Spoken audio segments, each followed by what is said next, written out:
Hi everyone, it's Alyssa.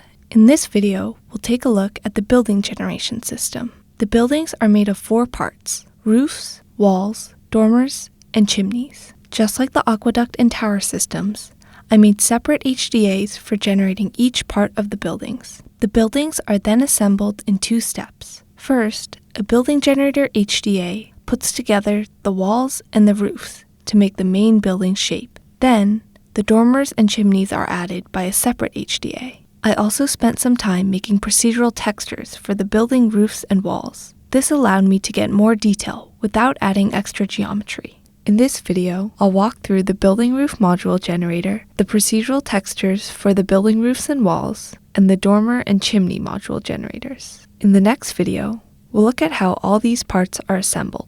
Now let's take a look at the building roof generator. The building roofs are made of 2 kinds of modules: roof ends and roof middle pieces. There are 3 sizes of roof middle pieces, so the system can accurately match building sizes using the small pieces, but fill larger stretches of roof with the bigger pieces so there aren't too many modules. Now I'll show you how these modules are created. The settings on the building roof generator are very simple. The user can set a roof profile to control the silhouette of the roof, and they can also change the height of the roof, as well as the overhang amount. The window settings are identical to the ones on the wall generator, because internally they use the same window generator HDA. I've pinned the tool settings here so we can still access them while we're inside the generator. Let's dive in.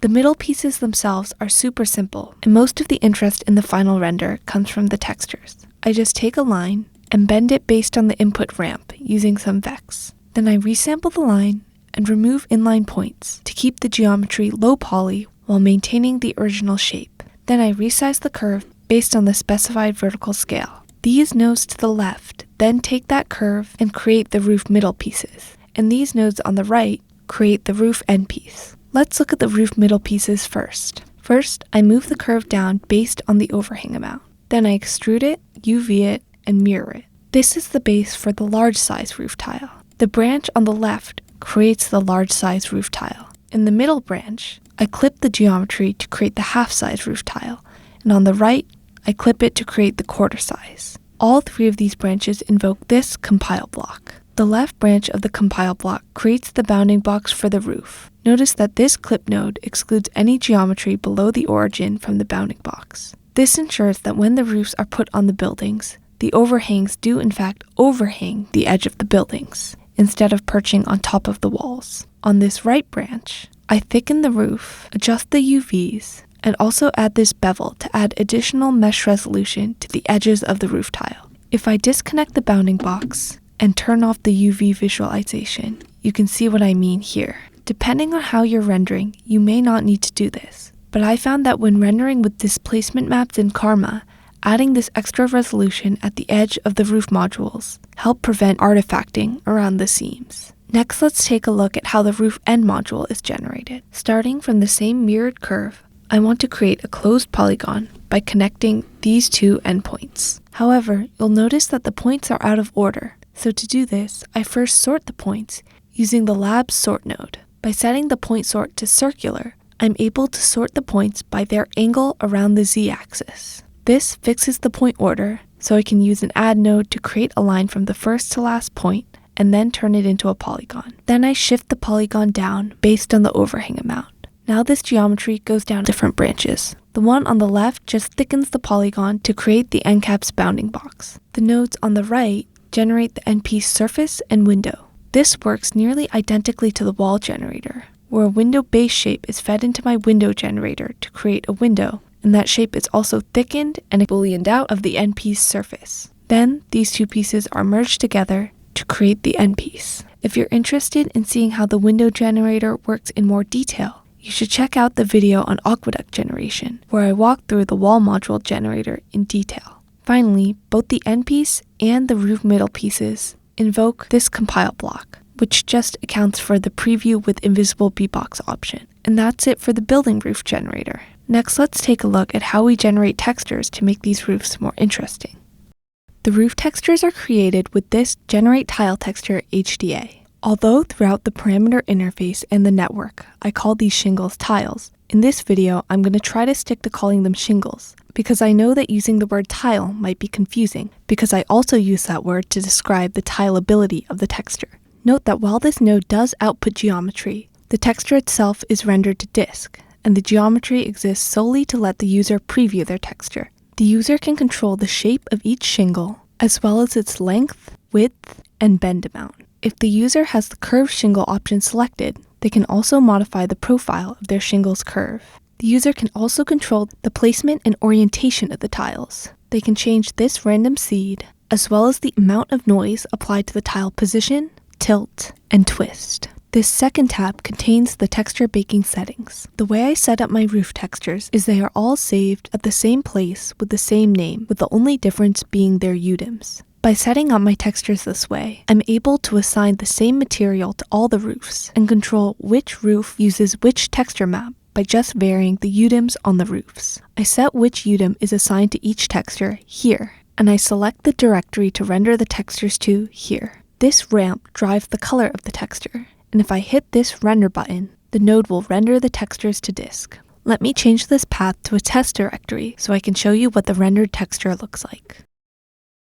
In this CopNet, I've loaded in the generated diffuse texture, and here is the generated displacement texture. Using this tile node, you can see that the generated texture does tile with itself. Now let's take a look at how this texture is generated. I've pinned the tool settings here so we can still see them while we're inside the tool. Now let's dive in. The nodes in this network box on the left generate an individual shingle. They do this by first generating the unscaled silhouette of the shape. Then, I use the Labs Polyslice node to add more geometry so I can bend the shingle. You'll notice that doing this adds some extra unwanted points, so I use the Labs Remove Inline Points alias to get rid of those points. Then I bend the shingle, add some thickness, and scale it. Now this shingle just needs to be placed. The shingle placement starts with a simple grid. First, I group and isolate alternating points on the grid. Then I randomly sort them based on the tool's random seed. This ensures that random operations that are affected by point number will be randomized. I then add random noise to the positions, with amplitude based on the position noise setting.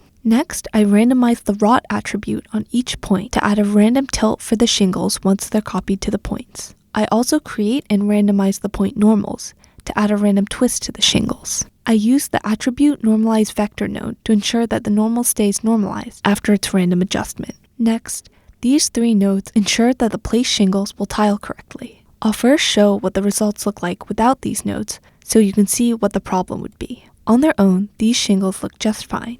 But if I use the Labs Mesh Tiler to preview what these shingles will look like when tiled, you'll notice that at the edges of the tiles, I have many duplicate shingles. I want to snap these overlapping tiles to each other so that they are identical. That is exactly what these three nodes do. Starting with the original points, I use this wrangle to duplicate them around. You can see where there will be overlapping tiles by the places where there are multiple points next to each other. I then use this fuse node to fuse those points together. The important thing is, I need to add rot and normal to the attributes to snap. This is because if I snap the positions together, but I don't change rot and normal, if the snap points on the corresponding tiled side, so for example, on the left and right sides, or the top and bottom sides, don't have the same rot and normal attribute set on the new snap point, then the tiles will not align with each other. Let me show you what I mean. Here you can see as I toggle these nodes on and off, that this duplicate and fuse fixes the problem we were having earlier.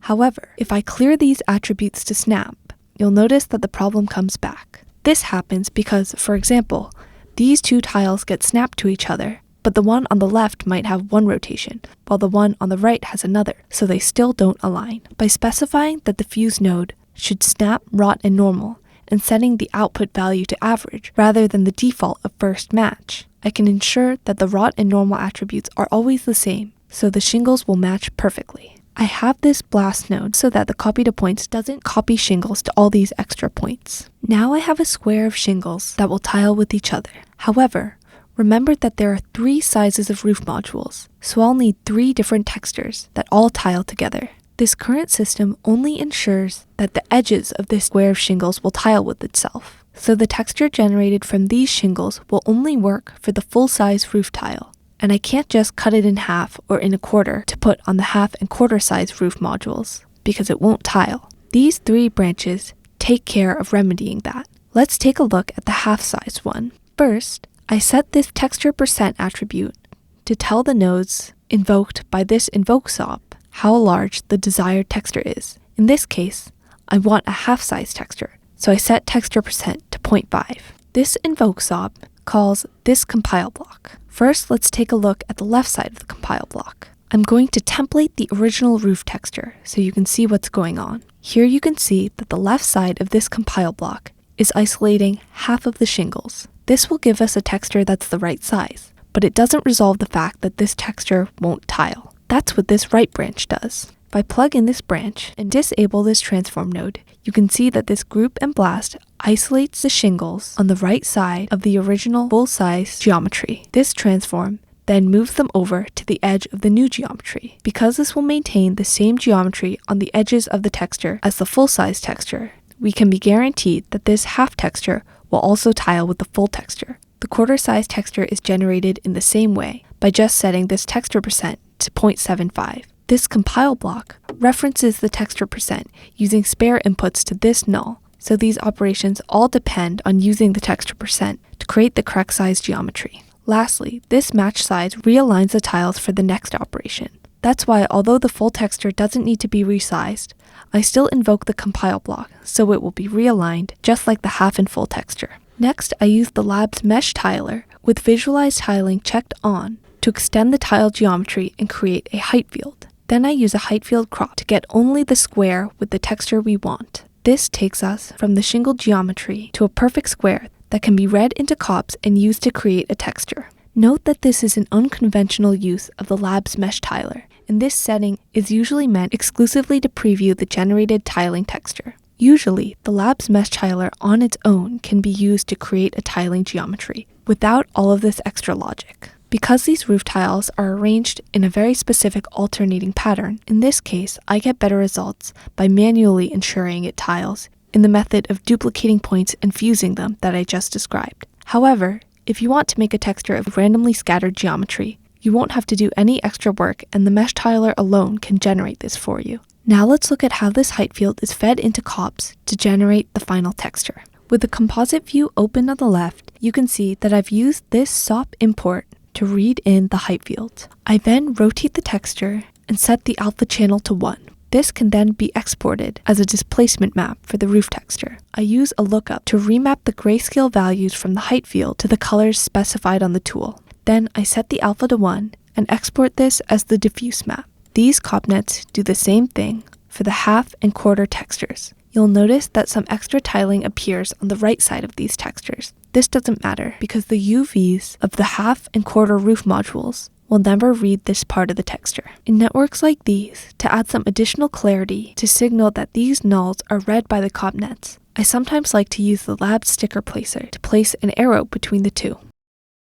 Now we have a visual signal that these nulls are read by the copnets. The render button on the Generate Tile Texture HDA calls this Python script, which essentially just programmatically presses the render button on each of these ROP file outputs in these copnets. And that's it for the Generate Tile Texture HDA. The last module type left before we're ready to generate the buildings is the walls. The Wall Module Generator HDA I use for the buildings is the same one I use for the aqueducts and the towers, so if you want more details about it, you should watch the video on the aqueducts. However, I did also add a simple procedural system for generating timber patterns, like these, to the building walls in order to give them a little extra detail. This Texture Building Walls HDA is responsible for two things. Firstly, it generates timber patterns that get baked into textures that can be used by the wall modules later. And secondly, it can set attributes or groups to assist with assigning the materials later. The wall geometry with these additional attributes and groups is outputted through the first output. The right output creates a preview of the generated timber patterns. This preview is not used anywhere. It's simply a visualization, so the user can see the generated patterns without diving into cops or rendering images to disk. You may notice that the Texture Building Walls HDA also has two inputs. The reason for this is I often want multiple wall modules to share the same set of textures. Because of this, the left input can take in multiple wall modules to shade. the tool does have an option to adapt the generated textures to the shape of the window on the inputted wall module. You can see that if I toggle this option off, the tool is more likely to generate textures that intersect the window and don't seem to match the wall, whereas when I toggle it on, the textures try to respect the shape of the window. If I input multiple modules with different windows, the tool has no way to know which window you want it to adapt to. That's why I created this second input, named Representative Module. This input expects to get one module, whose window shape represents the shape that you want the textures to respect for all the wall modules. So in the case where I'm only shading one wall module, I just plug it in twice. But if I want to input multiple wall modules, I can input them into this left input and plug the wall module with the window that I want to be adapted to, usually the largest window, into this second input. The user can create an arbitrary number of textures by adding entries to this multiparm. For each one, the user can change the random seed and the thickness of the timber.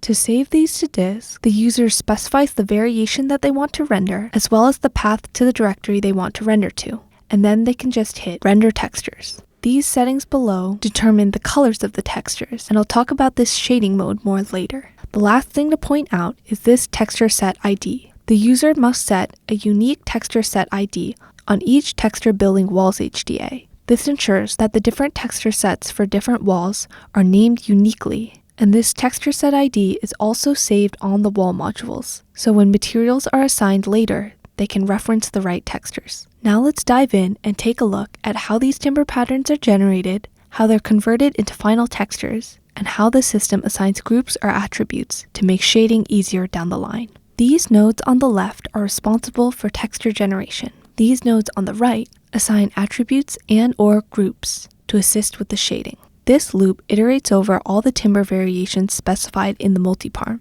generating them one by one. It starts by reading in the representative wall module. It then isolates the wall surface and matches a grid to its size. This grid is then converted to a set of lines, an optional vertical line, some random subdivided lots, and an optional diagonal line. These lines are merged together, swept, clipped, and symmetrized. Now let's take a look at how each of these elements are generated. I'm templating the grid that's matched to the wall size to give us a point of reference. First, the system creates a vertical line and matches it to the size of the wall. If the system is accounting for a window, it also aligns the line with the edge of the window. The window is read in and isolated from the representative module here, and this switch corresponds to the toggle for whether or not the system should adapt to the window. I'll template this window as well so we can see it as we go through the rest of the network. So now that we have our vertical line, the system randomly decides whether or not to include that vertical line by this switch driven by the random seed. You'll notice that I have most of the decisions in this network just being driven by the random seed.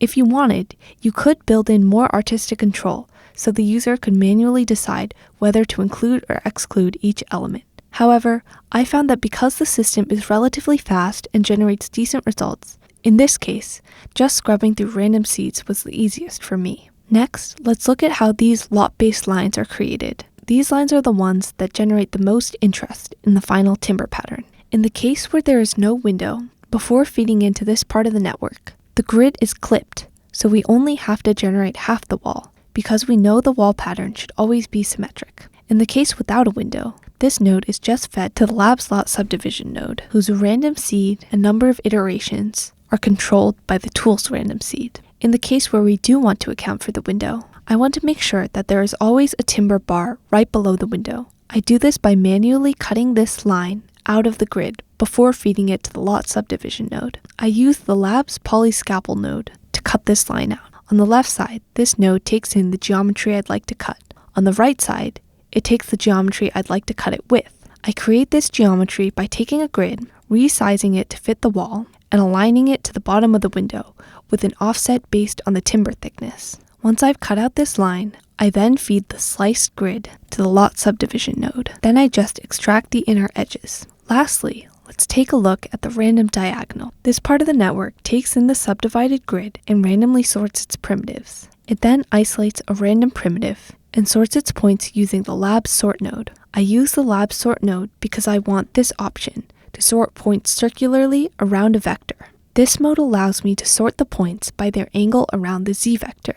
After this sort, I can be guaranteed that the first and last points will be diagonal from each other, so I add a line between points 0 and 3 and delete everything else. Then, like the vertical line, I randomly decide whether to include or exclude this diagonal. After all the lines are generated, they're then merged together and swept. You'll notice that after this sweep, the diagonal parts of the timber pattern might stick out from the bounds of the wall. I use the Labs box clip to get rid of these extra pieces of geometry, and then I use the Symmetrize node to create the full timber pattern. This timber pattern is enough to generate the wall texture itself. However, in some cases, the timber pattern might intersect the window, and I think this can look quite nice. Here is one example of such a pattern. In the texture generation itself, we don't have to worry about getting rid of these pieces because the parts of the wall with the window just won't read the texture. However, for the purpose of the user being able to preview what the texture would look like, it's helpful to be able to see what this pattern will look like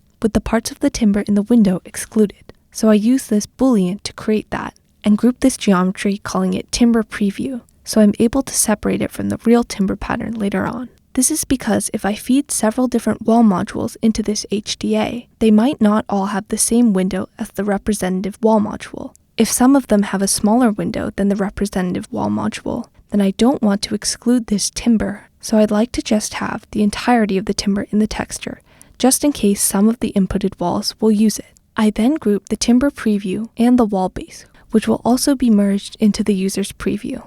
I then create an attribute to store which timber variation this is, so they can be separated out later. Now, this left side is responsible for generating the actual texture, and this right side is responsible for generating the preview. Let's take a look at the preview first. First, I split out the geometry in the timber group, leaving only the preview timber and the wall. Then, I split the preview timber and the wall, coloring the preview timber so it's easily seen against the wall, and shifting the wall back so there's no z-fighting. Then, I merge these back together. Of course, it's impossible to make out the different variations when they're all stacked together, so I use the Labs Align and Distribute node with the piece attribute set to the variation attribute we set at the end of the for loop, in order to line up the variations so the user can easily see them all together. This is then outputted through the HDA's right side output. Now let's take a look at how the actual texture is generated. First, I isolate only the timber and the wall, and then I isolate the variation that's currently set to render. The reason I isolate the wall as well as the timber is because I need to resize the timber based on the shape of the wall before feeding it into the CopNet to ensure that the resulting texture will align with the wall's UVs. Recall that in the wall module generator, I had two UV modes. One that automatically unwraps the UVs, and one that just projects the UVs. If I set the wall generator to this second option, then the timber pattern will line up perfectly with the wall's UVs. Once I do this, I isolate just the timber, which then gets fed into this CopNet, which I've indicated using this sticker, placed with the Lab Sticker Placer utility. Now let's dive into this CopNet and check out how it creates the final texture. This is where the CopNet reads in the timber geometry. I want to use this geometry to drive diffuse, roughness, and displacement maps for the wall. First, I create the displacement map. I use this edge blur, which softens the edges of the mask created from the timber geometry. Adding this edge blur to the displacement map has the effect of slightly beveling the extruded timber. I also want to add some slight displacement to the parts of the wall that are not covered by the timber. I generate some noise for this displacement, and I composite it with the timber displacement to create the final displacement map. Next, let's look at how the diffuse map is generated. First, I use some noise to create a very basic wood-like texture. I composite together these two noises to create a wood grain-like look, as well as this larger noise to give some larger spots of lighter wood. I then use a lookup to convert this grayscale into wood-like colors. I also create a texture for the non-wood parts of the walls, the same way I texture the walls for the towers and aqueducts. I take some large color variation, as well as some grit, both generated from noise, and composite them together. Then, I just combine this wall-based texture and wood texture using the timber geometry as a mask. I have a similar process for creating the roughness map, where the roughness of the wood is based on the same noise that creates the color for the wood, and the roughness for the rest of the wall is created from a grittier looking noise pattern. These two roughnesses are composited together to create the final roughness map. Just like in the roof texture generator, the render button on these 3 ROPs are connected to this render button on the texture building walls HDA. The name of the wall texture is constructed using this texture set ID as well as this variation number, which ensures that all the textures have unique names that are easy to reference later. I also want to point out that the colors used to generate the wall diffuse texture are referenced from here. Lastly, let's look at how this shading mode lets the user set attributes or groups for shading the geometry. We'll first look at this material overrides mode, and then at the group mode. Here is where the wall geometry is processed to be output to the left output on the texture building walls HDA. First, the wall module or modules come in through this input. The wall surface is split off to this branch on the left, and the rest of the elements come to the right. Building walls should never have pillars, because the building generator handles pillars separately. So my system splits out any pillars and feeds them to this null, which goes nowhere, effectively deleting any pillars that were accidentally included. This made my life easier, because if I wanted to reuse a wall with pillars from the tower modules, I didn't have to worry about copying it and removing the pillar, because I knew when it was fed into this texture building walls node, the pillar would be removed automatically. The rest of the elements in the wall just get merged back unchanged, because their materials will all be handled in lops. However, because I want the walls that were inputted to this node to use the timber textures I just generated, I handle them separately here. This switch is connected to the tool's shading mode, so the left side handles the material overrides shading mode, and the right side has the group shading mode. For the material overrides option, I simply set the primitive attributes for base color texture, rough texture, and disp text texture to be the paths to the timber textures that this network renders out. Notice that this path includes the texture set ID, so any walls from this texture set will always grab the correct textures. The timber variations correspond to different UDIMs, so I include this expression, so later, when I randomize the UDIMs on the walls, that will cause them to have different timber variations at render time. When these attributes are assigned on geometry, they will override the corresponding attributes on the shaders. So for example, if I open a material here, you'll notice that the base color texture is called base color texture, the roughness texture is called rough texture, and the displacement texture is called disp text texture. So by writing to these attributes, if I later assign a principled shader, it'll just use these paths that were written out here. I just need to make sure that that principled shader has the use texture toggles enabled for base color, roughness, and displacement. I found that this is by far the easiest method for shading the building walls, because everything is assigned automatically in this network. I don't need to worry about hooking any textures up manually. However, I also included this group mode, so there is an option to assign textures manually if you desire. This will just group the walls based on the group name set on the tool. So if I set the shading mode to group, you'll see that I can set a group prefix and a group postfix. These will be combined with the texture set ID to create the wall shading group. So in this case, because the texture set ID is 0, the group would be wall0_shading_group. This allows the wall to be easily separated later for shaders to be assigned. The reason I included this option was because while these material overrides worked when I rendered locally in Karma, for some reason, when I sent my render to the farm was unable to resolve these texture paths. I'm not sure if this is a more general issue or something specific to the render farm setup I was using, but I worked around this issue by just creating these groups and manually assigning the textures if I wanted to send my render to the farm. I left the option in case anyone else has the same issue. Lastly, I create this num_UDIMs attribute based on how many timber variations there are in the tool's multiparm. This attribute is used later when randomly assigning UDIMs to the walls, so each wall knows how many UDIMs it has to choose from. The last thing I want to mention is that you should be careful when using these material overrides, because they are attributes. So if you merge this geometry with other geometry that does not have these attributes set, they will just be initialized to empty strings, effectively overwriting any textures you set on the materials you assigned them,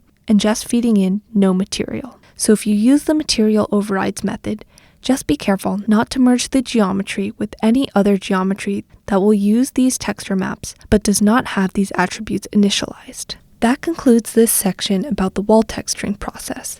Next, let's take a look at the dormer module generator.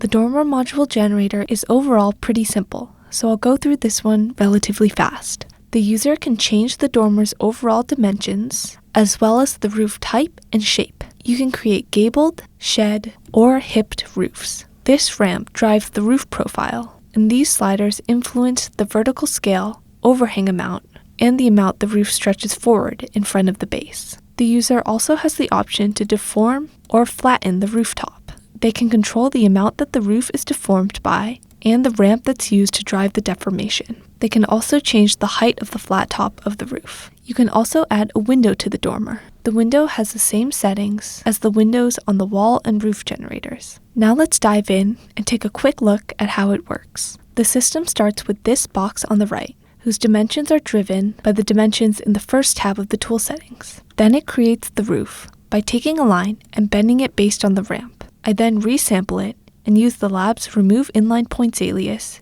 to keep the roof low poly while maintaining its shape. Then I resize it and move it down based on the overhang amount. If the flat roof option is enabled, I clip the curve and add a line for the flat part of the roof. I then apply the vertical scale to the roof and mirror it. Finally, I scale the roof depending on the dimensions of the original box. Next, I extrude the roof. Note that these nodes that I've walked through so far are only used to create the hipped and gabled roof. If the system is creating a shed roof, it now takes in this box instead. Then, if they're enabled, I apply the deformations to the top of the roof by deforming the roof based on the vertical profile specified in the ramp in this wrangle. If it's a hipped roof, I tilt the front of the roof back. Then, I split apart the different parts of the roof, first grouping the roof sides, isolating them, and stretching them forward based on the tool settings. Note that I do not stretch the roof forward if it's a hipped roof. This surface then gets UV'd, with each of these chains handling the UVs for a different type of roof. The UVs are optionally flipped, and then the surface is thickened. Finally, this roof surface is aligned to the body of the dormer. Let's check out how that part is generated. Going back to before we split off the side of the roof, the overhang of the roof is clipped off. Then it's aligned with the base box that we started with. I used the lab's Fast Group Unshared node to group the unshared points on this geometry. I also take that original box and I delete the top face to prepare it to be merged with this geometry. I again use the lab's Fast Group Unshared node to group the unshared points. Then I merge this geometry together and use a fuse node, restricting the fuse to the two groups of unshared points. In this case, these groups aren't really necessary, but for some other roof shapes, this prevents unwanted merging of points. Then, if there is one, the window is booleaned out of this geometry. It then gets UV'd and extruded. This network box here is responsible for generating the window. I'm not going to go through this in detail because it's the exact same as on the wall generator. Essentially, this just takes in a base window shape as specified by the tool and resizes it to fit the roof. It then feeds the shape into the window generator, which creates the window frame and glass. These parts are then merged into the final dormer. If you're curious to see the process of window generation explained in more detail, you should check out the Aqueduct generator video. Finally, I create a bounding box for the dormer to help with its placement later. The reason for this is that when the dormer is placed, I want this bottom edge to be aligned with the edge of the roof. However, because the dormer's roof often stretches beyond that bound, and the dormers are packed for efficiency, so I can't do complex geometry processing, it's difficult to align the dormers with the roofs. So having this bounding box, which does not include the dormer's roof, allows for the dormer to be easily aligned with the building roofs. Finally, I have an option for the dormer to be previewed with an invisible bounding box. I delete any unwanted attributes, and that concludes the dormer generation. Next, we'll take a look at how I generate chimneys. The chimney generator has two parts, the main chimney shape and the pipes. The user can control the main chimney shape using this profile ramp. They can control the amount of influence the profile has on the chimney, as well as the chimney's overall height and width. The chimney can also be stretched along the x-axis. The user can control the random pipes using this random seed. They can also set a max number of pipes that will not be exceeded, as well as a minimum pipe size. The larger the minimum pipe size, the larger the resulting pipes will be, and the smaller the minimum pipe size, the smaller the pipes will be. Finally, the chimney generator automatically creates a base that extends 10 units lower than the chimney's true bottom. This is because the chimneys are placed on slanted roofs, so if the bottom of the chimney were aligned exactly with the roof, half of the chimney would be sticking out into the air. To avoid this, I create this extra base geometry that will extend into the roof, so there's no gap. I include this option to delete the base so that the true dimensions of the chimney can be easily previewed while the user is adjusting settings. Now let's dive into this node to see how the chimney is generated. First, I start by taking a line and deforming it with Vex based on the input profile curve. Then,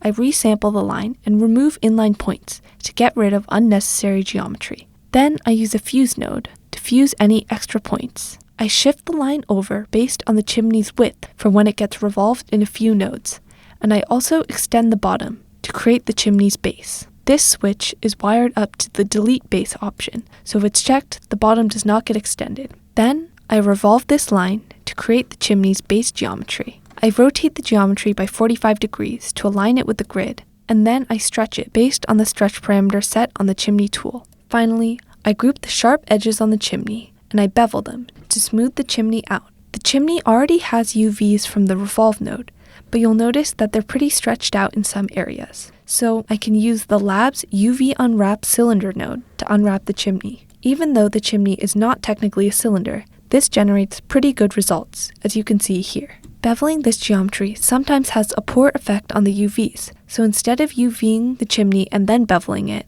I use the Lab's UV transfer node to transfer these UVs onto the beveled geometry. That's it for the chimney base. Now let's take a look at how the chimney pipes are generated. First, I extract the top of the chimney where the pipe should be placed, and then I scale it in slightly so pipes are never placed too close to the edge. I do this scaling using the Lab's transformed from Centroid alias, so that the geometry is transformed about its own centroid instead of the origin. You can see that if I use the normal transform node, because the geometry is scaled about the origin, scaling it would change the position of the geometry, which we don't want. Next, I use the Lab's lot subdivision node to subdivide the available area into lots to place pipes. Then, I randomly sort the primitives so that the primitives grouped by this following group range node will be random. I use the group range node to only keep a maximum number of pipes as specified by the tool settings. Then, I delete the non-selected lots. I loop through these lots and place a pipe in each one. The different pipes come in through this switch node, which selects a different pipe each iteration. First, let's look at the pipe placement, and then I'll point out a couple of details about how I create the pipes. For each lot, the loop transforms the lot in slightly so that the pipes don't end up too close to each other. I again do this using the Lab's transform from Centroid alias. Then, I take the incoming pipe and give it a random vertical scale. I then match its size to the available lot based on the x-axis and the z-axis, and I isolate whichever one is smaller. This process runs over each of the available lots, placing a random pipe in each one. Now let's take a quick look at how I generate the pipes. I create the pipes using the Lab cylinder generator. I like using the Lab cylinder generator because I'm able to drive the pipe shape with a ramp, allowing me to get interesting shapes with very little effort. I again use the Lab's UV Unwrap cylinder node to UV the pipes, and then I use the Lab's Dissolve Flat Edges node to get rid of unnecessary edges. You can see that this helps keep the pipes as low poly as possible. Finally, the pipes are merged with the chimney base, and the chimney is output. And that concludes part 1 of the building generation videos. In the next video, we'll take a look at how all these modules are assembled together into buildings. Thanks for watching!